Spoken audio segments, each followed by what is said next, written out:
حیا څه ته وایي؟ وایي حیا هغه شیز ته ویلی شي چې د یو عیب او د یو مضموم شیز د نسبت د یرې د وجې نه په یو انسان کې تغییر او بدلون راولي.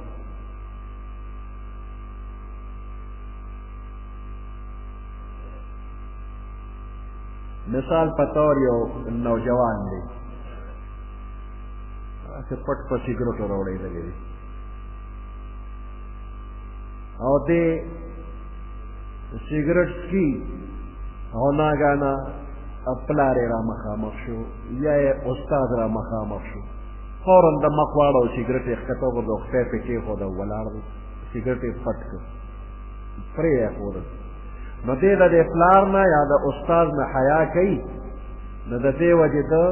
دا سیګریټ ترک کړ، پرې یې ایښوده.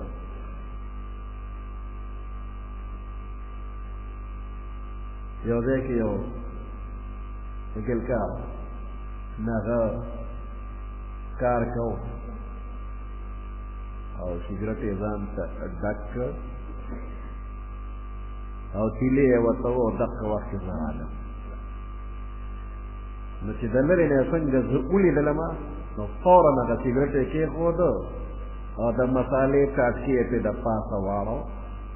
ما مخ واړو چې ما هم دې لیدلي. نو ته ګوره حیا کوله، د حیا د وجې نه هغه ښې خواري پرې کړې وه هغه سیګریټ یې داسې ځای ته چې تر قیامته بیا څوک ونه ویني، بنیاد کې ګیر شو. چې بنیاد آبادي کله روانېږي نو بیا ګوره نه سیګریټ به خورې شوي، چا ته به هم پته ونه لګي چې دا چا دلته غورځوله، غیر شو. خدای دې ټول خلک حیانات کړي، حیادار خلک ښه وي، د خدای هم خوښي.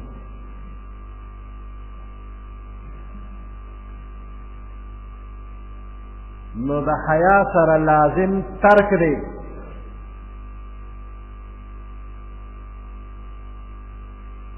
نو الله پاک د چانه حیا نه کوي، دا نسبت چې الله ته وشي نو الله خو د دې قسمه صفت نه پاک دی او منزه دی.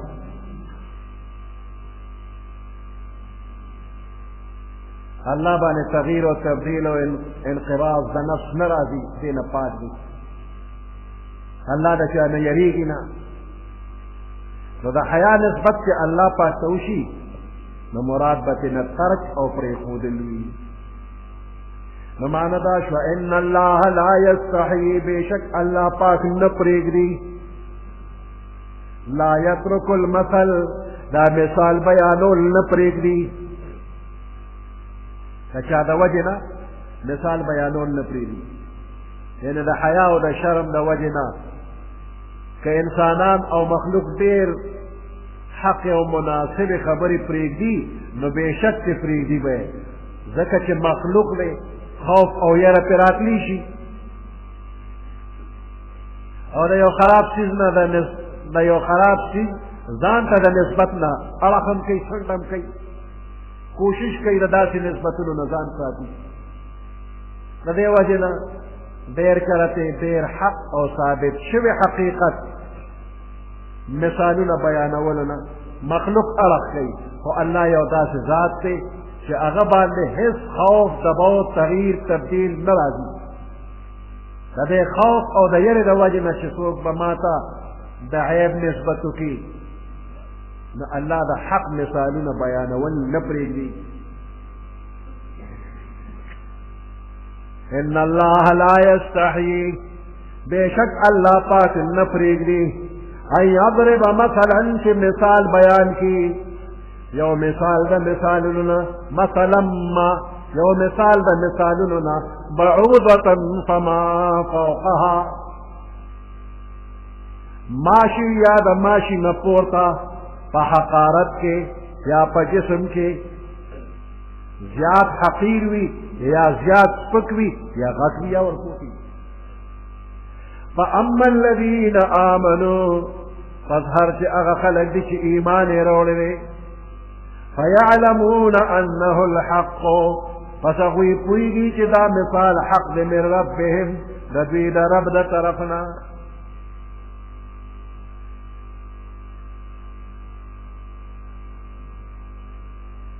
واما الذین کفروا، او هر چې هغه خلک دي چې کافران دي فیقولون ماذا اراد الله بهذا مثلا فیقولون نو کافران وای ماذا اراد الله بهذا مثلا صدا اراده د الله پاک په دې مثال وړلو دې د صدا پار راوړو د دې څه پیدا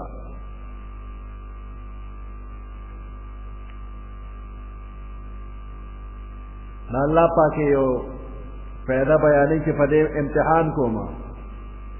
الله فرمایي یضل به کثیرا گمراہ کوي الله پاک په دې باندې کثیرا ډېر کسان ويهدي به كثيرا او هدایت کوي په دې باندې ډېر ہوتا وما يضل به الا الفاسقين نه گمراه کوي په دې مثالونو باندې مگر فاسقان لرا په دې مثال فاسقان گمراهان گمراه کیږي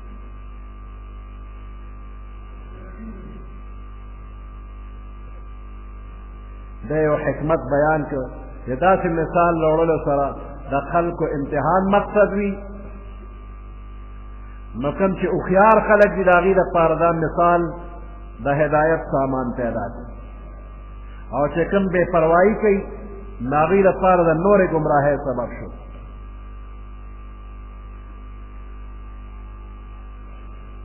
يضل به كثيرا ويهدي به كثيرا ډېرو خلکو ته په هدایت کېږي او ډېرو ته په ګمراهي منونکي خلک عمل کوونکي خلک د هغوی لپاره دا مثال راوړل ذریعه د هدایت ده انکار کوونکي خلک مخالفت کوونکي خلک د هغوی لپاره ذریعه د ګمراهۍ ده وما يضل به الا الفاسقين الله نه گمراه کوي په دې باندې مگر فاسقان لرا فاسقین د فاسق جمع ده او فاسق دا لفظ د فسق نه دی او د فسق معنی خروج عن طاعت الله د الله د طاعت او تابعدارۍ نه وتل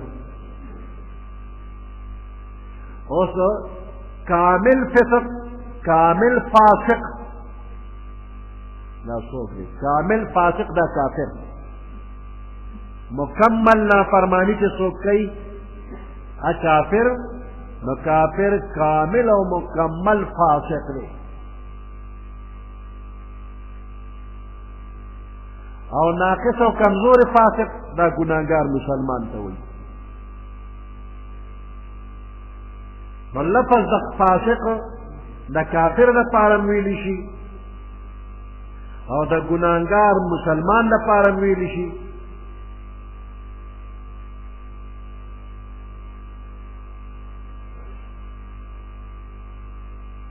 کم بنده چې ګناه کبیره کوي او توبه ترې نه وباسي یا ورکوټي ګناهونه کوي خو همیشه کوي پرېږدي یې نه عادت یې جوړ شي نو فقها دته فاسق وایي یو مسلمان دی خو غټه ګناه کوي ګناه کبیره او یا وړه ګناه کوي خو همیشه کوي نو دا فقهاو په اصطلاح کې فاسق ورته وایي او کم بنده چې د فسق کار او د ګناه کار ښکاره په جرأت سره کوي نو دې ته فاجر وایي دواړه ګناهګار دي فاسق فاجر نو فاسق چې ګناه کبیره کوي توبه نه وباسي ګناه صغیره کوي اصرار او همیشه والي پکې عادت یې جوړ شو فقها دې کس ته فاسق وایي او کوم چې ښکاره په جرأتمندۍ سره د ګناه کار کوي هغه ته فاجر وایي نو معنی د آیات دا شو چې د قرآن دې مثالونو سره ډېرو خلکو ته هدایت ملاویږي او د ډېرو په برخه ګمراهي راځي خو ګمراهي د هغه چا حصه ده چې فاسق وي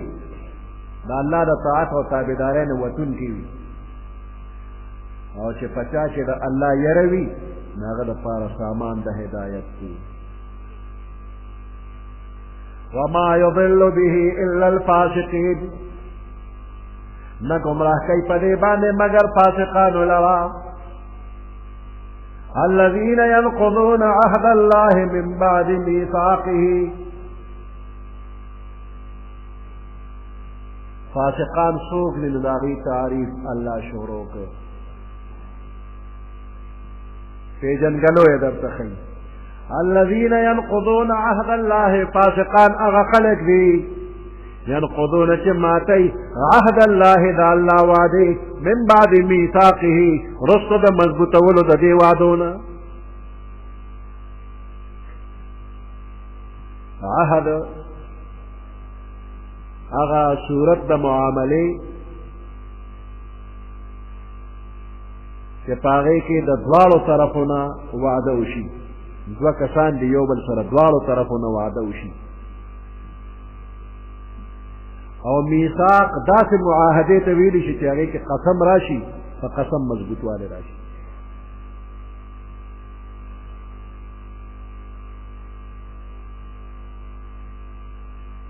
په دې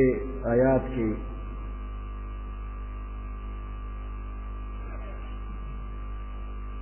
د مضمون نوره تشریح ده او د منکرین قرآن بد انجام ذکر کیږي. د قرآن په دې مثالونو باندې چې کومو مشرکانو اعتراض کو نو صرف هغه خلک ګمراه کېږي چې طاعت فرمان بردارۍ نه وتلي سرکشي کوي. وجې دوه دي. الله پاک حضرت آدم علیہ السلام پیدا کړ او د عرفات په دې میدان کې ودرو او د آدم علیہ السلام د شانه د قیامت د ورځې پورې چې څومره انسانان پیدا کېږي دا ټول یې را پیدا کړي، نیکان او بدان ټول یې را پیدا کړي. عرفات میدان کې ودرول، عقل فکر یې وله ورکړ، جسم او روح دواړه برابر کړل او د هغې نه پس د خپل قدرت دلایل یې ورته وښول او په شریکه د ټولو نه یې تپوس وکړو الستو بربکم، آیا زه ستاسو رب نه یم؟ زه ستاسو پروردګار نه یم؟ نو دوی ټولو ورته بلا، ولې نه؟ ته زموږ پروردګار یې.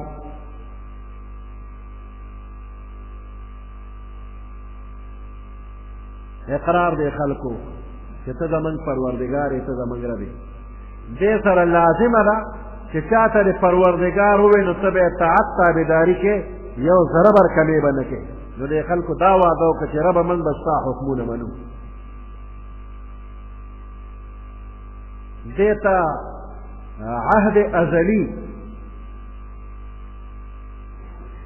د انسان او د الله ترمنځ ویلی شي. د انسان او د الله په منځ کې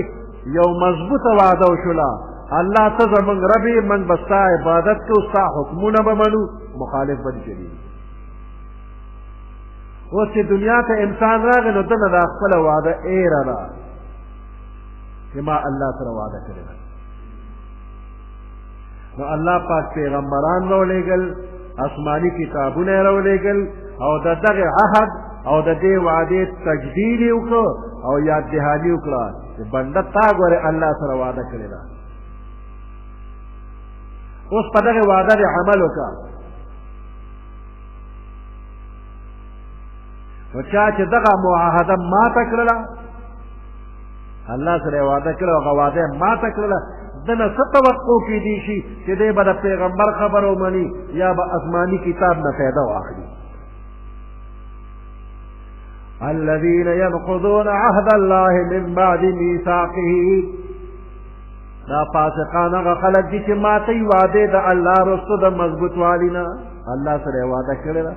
الله ته مې رب یې زه به ستا حکمونه منم، اوس یې نه مني. دویمه وجه دا ده وی دې خلکو هغه تمام تعلقات کټ کړل چې د کم تعلق جوړولو الله حکم ورکړ. د کومو تعلقاتو جوړولو الله حکم ورکړو. نو دې فاسقانو هغه تعلقات کټ کړل. په دغه تعلقاتو کې هغه تعلق هم داخل دی چې د بنده او د الله ترمنځ دی. بنده الله سره وعده کړی الله ته مې ربې زه د بنده یم ستا به حکم وي زما به پې عمل. نو د دغه تعلق د خدای سره کټ کړ. خدای ته چېته توبه نه وباسي چېته معافي نه غواړي. په دې کې هغه تعلق هم شته داخل دی په دې کې چې د انسان د خپل مور پلار سره دی او د نورو رشته دارو سره دی. نو دې د صله رحمۍ خیال نه ساتي. الله حکم کړی دی چې د مور پلار قدر عزت کوه. مور پلار ته وایي په بچو خیال ساته، ښځې ته وایي د خاوند خیال ساته، خاوند ته وایي د ښځې خیال ساته، د ورورولۍ خورولۍ خیال ساته، د عزیزولۍ خیال ساته. دغه تعلق دی. ګاونډي ته وایي د ګاونډي خیال ساته، تعلق ساته. د عامو انسانانو یو بل سره تعلقات دي، په یو بل حقوق دي. نو د دې تمامو تعلقاتو پوره حق ادا کول دې ته اسلام وي او دې ته شریعت وي. اوس په دې کې چې کومه کوتاهي راځي د دې کوتاهۍ نه په ځمکه کې فساد جوړېږي. الله فرمایي ویفسدون فی الارض، دوی فساد کوي په ځمکه کې. الذین ینقضون عهد الله من بعد میثاقه، فاسقان غری ینقضون عهد الله چې دوی ماتوي وعدې د الله من بعد میثاقه رستو د مضبوطولو د وعدو نه. ويقطعون ما امر الله به، دوی کټ کوي ما هغه تعلق امر الله به چې الله حکم کړی دی په هغې باندې ان یوصل چې وصل دې کړي شي یو ځای دې کړي شي صله رحمي دې وکړي شي. د شیطان په لمسون باندې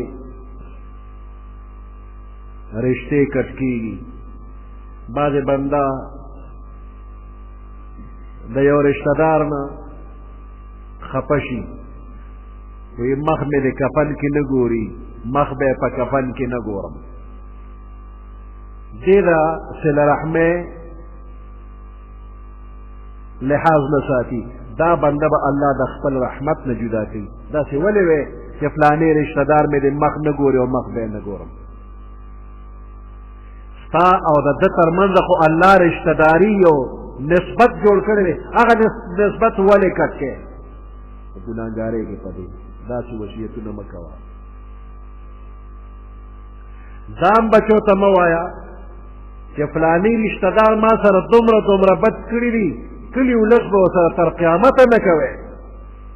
نو ته خو آخرت ته لاړې، خو بچو ته مې چې تر قیامته صله رحمي مه کوه. نو په دې خبره به ګناهګار. دا مه وایه. د ښځې او د خاوند ترمنځ هم یو تعلق دی، په نکاح شرعي دې قبوله کړې ده. نکاح شرعي سره اوس به ته د دې ښځې حق ادا کوې، دا ښځه به ستا حق ادا کوي. دواړو طرفو ته ظلم دې نه وي. نو کله سړی ظالم شي ښځه وشړي، وي نه یې ښځه کومه او نه یې پرېږدم، او چې څنګه یې غاښونه سپین دي داسې بیا سر هم سپین شي او دقسې به ځوړند دی. دا ظلم دی. که کور جوړی خو جوړ که ورسره، که کور نه جوړی نو طلاق ورکړه که نه. نو نه یې ښځه کوي او نه یې پرېږدي. نو دا د سړي د طرف نه ظلم شو. کله د ښځې د طرف نه په خاوند زیاتې شي، نو د ښځې او د خاوند ترمنځ هم یو تعلق د شریعت جوړ شوی دی. دا تعلق به هسې بې سر نه کټ کې، ظلم به نه کې. د دې حیواناتو هم تا سره یو تعلق دی، د دې ځناورو. په کور کې دې پیشو ساتلې ده، دې پیشو له به اوبه ورکې، خوراک به ورکې، کني مړی کې ورته پړې ماچه او پرېږده چې ګرځي، ځان له به څه پیدا کوي. نو بني اسرائیلو کې یو زنانه وه، کور کې پیشو یې په کوټه کې تړلې وه او ور یې بند کړو چې ته لاړه سوره د پس چې راله چې ویې کته پیشو مړه شوې وه ولې مړه شوه که کولو یې پرېښوه به ګرځېده ځان له داسې چل کړی و که نه ښکار به یې کړی نو دې تړلې وه نو چې ته تلې نه شوله د لوږې مړه شوه دا ښځه په الله دوزخ ته ولېږله کور کې څاروي ساتې غوا میخه ګډه چیلی چرګان دا تا ساتلي د دوی سره د یو تعلق دی په دې به رحم کې خوراک څښاک به ورکړې نو کار ته زیات غواړې حفاظت ته یې نه کوې خدمت یې نه کوې پیغمبر علیه السلام ته یو اوښه مخې ته راغی او غړانګ یې وغځوله او فریاد یې وکړ اوس د اوښ په خبرو څه ورته څپېږو خو پیغمبر علیه السلام الله پوهې که دا اوښ څه وایي وی دا اوښ د چا دی مالک یې راولی مالک یې راغی وی دا اوښ ما ته فریاد کوي دی راته وایي چې مالک را باندې کار زیات کوي خوراک نه را کوي ده له خوراک ډېر کو کار پې کم کړه دا مو چې به څاروي دی اخېستی دا خو زما څاروي دي نو د هر یو څیز الله یو نسبت تا سره جوړ کړی دی دغه نسبت مه کټ کوه د مور پلار په خپل ځای خیال ساته د بچو په خپل ځای خیال ساته د ښځې او د خاوند په خپل ځای خیال ساته د نورو رشته دارو د ګاونډیانو خپل ځای باندې خیال ساته د هر چا مناسب حال خیال ساته ويقطعون ما امر الله به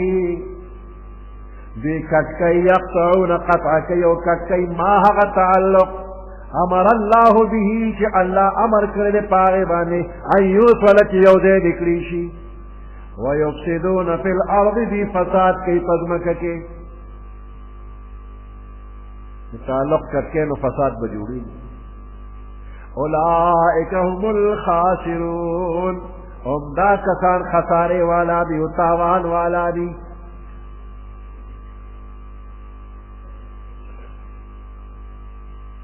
کیف تکفرون بالله وکنتم امواتا سرنگے کفر کوي تاسو بالله په الله پاک باندې وکنتم امواتا حال دار چې تاسو مړ وئ نو فاحیاکم پس الله ژوندي کړلې ثم یمیتکم بیا به مړ کړي تاسو لره ثم یحییکم بیا به ژوندي کړي تاسو لره ثم الیه ترجعون بیا به دې الله ته واپس کولی شئ مخکې آیاتونو کې د الله تعالی وجود د الله تعالی یووالی او د پیغمبر علیه السلام رسالت باندې دلایل پیش کړي شو او د منکرینو د مخالفینو د باطل خیالاتو رد شو نو دې آیات کې ورپسې د الله احسانات او انعامات ذکر کېږي او بیا په اظهار د تعجب دی بنده دا دومره عظیم نعمتونه مې درکړل نو دا ته څنګه انسان یې چې ته زما احسانات نه منې د احساناتو باوجود کفر کې مبتلا انکار کې چې په دې دلایلو کې سوچ او فکر نشي کولی نو کم از کم د محسن احسان خو ومنه الله در باندې احسان کړی دی نو د احسان کوونکي احسان خو ومنه د هغه تعظیم وکړه طاعت یې وکړه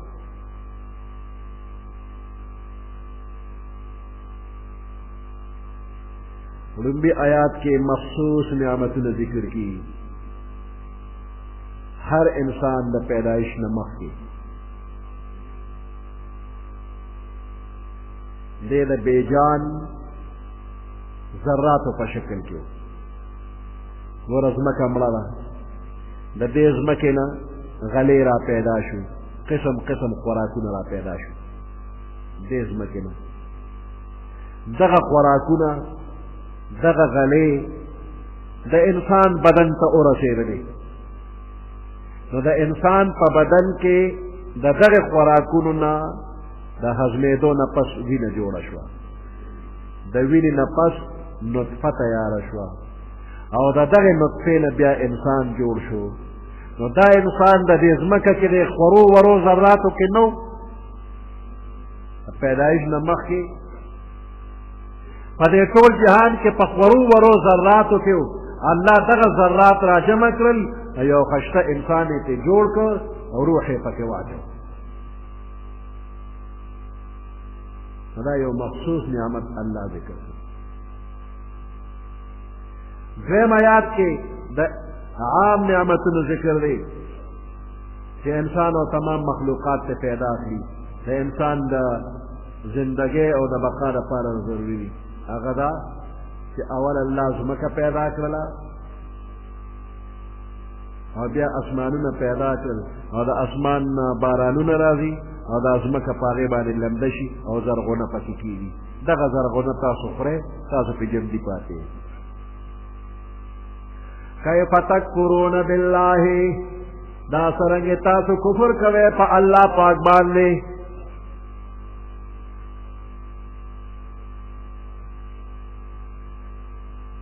دې خلکو په ظاهره د الله د وجود نه انکار خو نه کړی ځکه ځای په دی الله قرآن کې فرمایي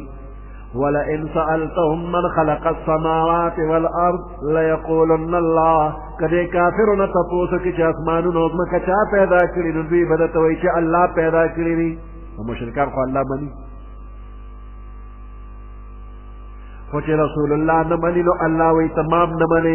وایه الله الله کوه که نه خو چې رسول الله نه مني نو ته الله هم نه مني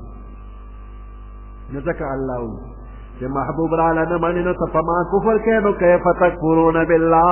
دا څرنګې تاسو په الله باندې انکار کوئ کفر کوئ وکنتم امواتا حال دا دی چې تاسو مړوئ اموات د میت جمع مرده بیجان شي دې کې اشاره ده چې انسانه خپل اصل او حقیقت باندې سوچ وکړه پیدایش نه مخکې د کائنات په ذراتو کې ته مړ پروت وي بیا دغه غذاګانې دا خوراکونه راجمع شو او د هغې نه داسې په واسطو څه جوړ شولې نو دې خپل ابتدا ته خیال وکړه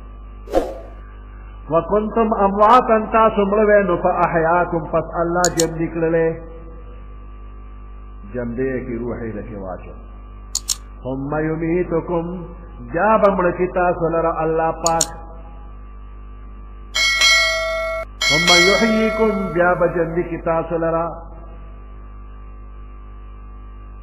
چې په ړومبي ځل د بېجان ذراتو نه را جمع کړي او جاندار یې کړي نو بیا دې جهان کې چې پیدا کړې نو ستا د عمر چې کوم اندازه الله مقرر کړې وه هغې اندازې پورې ورسېدلې نو بیا درله مرګ راوسته نو بیا یو خاص زمانې پورې تر قیامت د ورځې پورې ستا دا جسم بیا بېجان شو او بیا په دې جهان کې خور ور ذرات شو قبرونو کې انسانان زاړه شي بدن یې خوري شي او د خاورو ذرې بیا خورې وړې شي نو د قیامت په ورځ به دغه بېجان ذرې بیا الله را جمع شي او تا به بیا جوړ کړي او ځان ته به دې پېښ کړي یو مرګ د هغه و چې ته پیدا نه وي نو بیا الله دې دنیا کې جمدی کړي نو دا دې ړومبنی ژوند شو نو دویم مرګ در راغی چې دا خپل عمر دې پوره کړه نو تا له دویم مرګ راغی نو دویم ژوند هغه د قیامت په ورځ باندې قیامت کې به بیا جمدی شي بله زندګي به درکړي ګوره دا ړومبنۍ زندګي چې الله درکوله نو دې کې وخت ډېر نه و نو فاحیاکم دا فا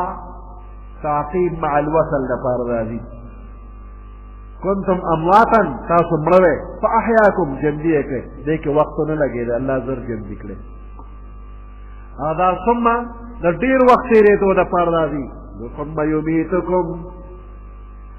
غالبا اکثر خلک زر نه مري بعضې خو داسې چې پیدایش کې مړ شي پیدایش نه مخکې مړ شي مړ پیدا شي او کله داسې چې پیدا شي نو زر مړ شي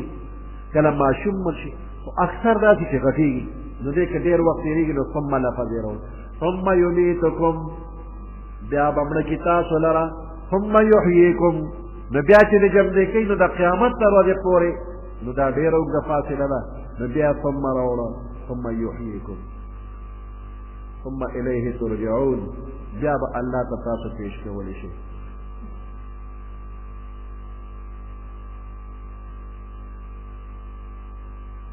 په دې خبره کې چې کوم ژوند دی نو هغې ذکر دلته ونه شو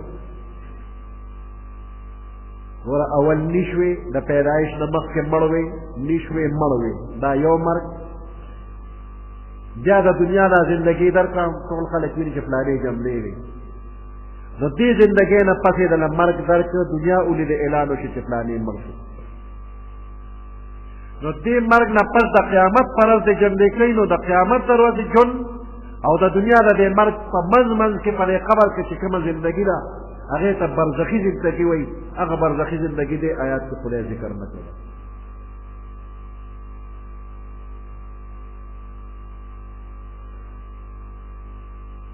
په دې قبر کې ثواب هم شته او عذاب هم شته او د قرآن د ډېرو آیاتونو نه معلوم دی د احادیثو نه هم معلوم دی خو دلته چې نه ذکر کوله نو د نه ذکر کولو وجه دا ده چې دې قبر کې داسې زندګي نه ده چې هغه د دنیا د زندګۍ په شانتې ده یا داسې زندګي نه ده چې کوم د قیامت په ورځ باندې ملاویږي بلکې دا درمیاني صورت دی داسې دی لکه خوب چې بنده اوده وي نو دا د دنیا د زندګۍ تکمیله ده او د آخرت د زندګۍ مقدمه ده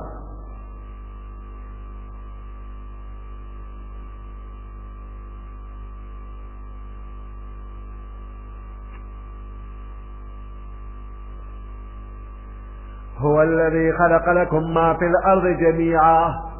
دا الله غذات ته خلق لكم چې پیدا کړی دي تاسو د پاره ما هغه څه په الارض چې په دې ځمکه کې دي جميعا ټول دا ټول شیونه ستاسو پیدا لپاره پیدا دي ثم استوى بیا قصد او اراده سیده وکړله اله السماء جوړولو د اسمان ته استوى سیده کولو ته ویل شي نو دې کې سیده او نیک قصد او اراده وکړه د تخلیق د کائناتو اراده وکړله پیدا کول هي ثم استوى الى السماء بیا اراده وکړه جوړولو د اسمان ته نو فسواهن سبع سماوات نو پس برابر یې کړل او اسمانونه وهو بكل شيء عليم دا الله پاک په هر چیز باندې خبردار دی سبحان ربك رب العزة عما يصفون وسلام على المرسلين والحمد لله رب العالمين اللهم ربنا آتنا في الدنيا حسنة وفي الآخرة حسنة وقنا عذاب النار وأدخلنا الجنة مع الأبرار يا عزيز يا غفار برحمتك يا أرحم الراحمين